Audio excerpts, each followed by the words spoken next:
Well, let's take you live to Port St. John's now, where Police Minister Bheki Cele is addressing the media following the taxi violence in the area.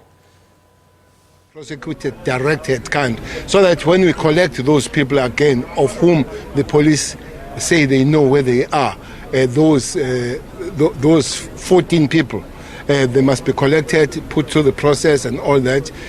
Continue to take those 15 guns, among them 2 AKs for ballistic and forensics, so that we are able to link those guns to crime. But they also raised the issue about the police, especially at the Lusigi of the POP, Provincial Commission, National Commissioner here. But also there was a long list of the matters here that has not been attended to, is given to General Spear. So the special team that is similar to that one we put at Wamachola and the one we put at Forte. You know the results of Forte, that we're doing very well in Forte. We hope that that team will be here, will do very well, so that there is nobody that dies and nothing happens. When human beings die, we need to act on it. For us, is not to look who you are, whether you're a bata, whether you're uncedo, or what kind of organization. Ours is to deal with the safety and the life of the human beings. Exactly what we are doing. But the last point that we agree upon, all of us, is that there are officials that are involved in the taxi industry. So they find it difficult to deal with it decisively. Therefore, we want a report from all those levels, the police, the prosecution, the transport, municipality, or any other kind of sector that might be involved in that, to go and try to find if there are people are involved in that in the taxi industry, so that we act on that decisively. If people need to go to prison because they've broken the law, let it be. But if there must be serious consequential management, so that people, they don't do what they're not supposed to do, and to find that people are dying, is exactly what we are going to be doing. In the next 5 days, 7 days, we want the report back for the Premier, the ministers involved, and then we see when we come back to give that report back to the communities. All right. Just a couple of questions, if I may. I'll start with you, Minister. Just on the issue of the wrongful arrest, how common is this issue within the police? You are said as a police force to owe billions in terms of the claims that people, when they go to sort of court, they make those claims of unlawful arrest. And so how common is this issue? Well, I don't think it's very common, that issue. Police will have to pick you up if they suspect you and all that. For instance, we're not going to go investigate when you suspect that you carry things that you're not supposed to do. But to say is a vast spread, can't be. Billions have been claimed. We have not paid a single billion. We have paid millions, I agree.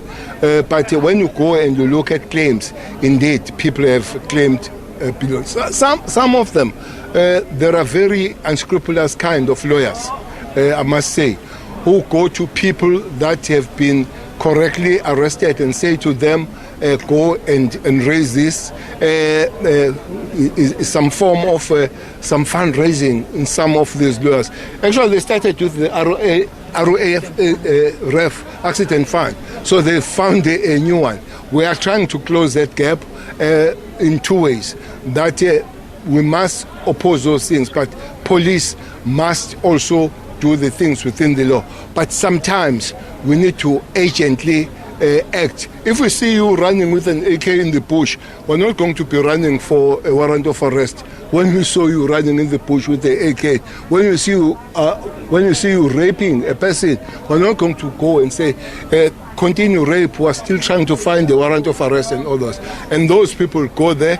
If the law says so and all that, we are in between. Yes, we must keep the law and all, but also we must act with speed to stop that kind of crime that happens there. If those unscrupulous legal people and all, they find the gap, we'll be there. We'll meet here at the court to defend that. All right.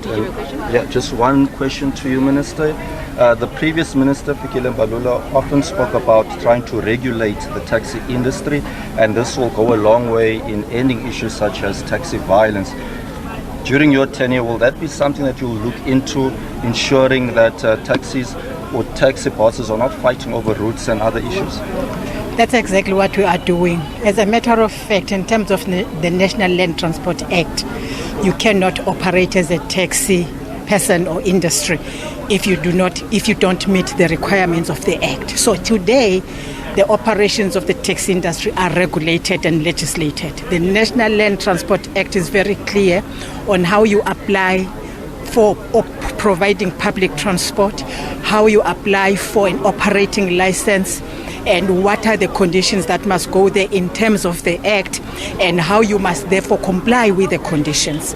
For instance, what we are here for, if the taxi industry here is complying with the routes, with the conditions, would not be coming here, because the conditions in terms of the act that is existing today, National Land Transport Act, they specify that the conditions must specify as to where you start and where you end. Even the roads, if you are to operate between here and Durban, it will say you'll operate from here to R61 or R60 whatever to N3, and then you'll stop in Durban station and you'll do the same. If you have got to take people on the way, that is specified in the conditions. Now, you can't have a situation where people who do not have operating licenses demanding to operate in any route. So that is against the law. That allows the traffic officers to impound those vehicles, but also to fine those operators. And if need be, if there's violence, it gives powers to the MEC to even close the rank. So we close to that. If this violence can continue, we do not want to go that route, but if this violence continue, we'll definitely use the powers of the MEC to then close whatever the rank it is that is responsible for the violence.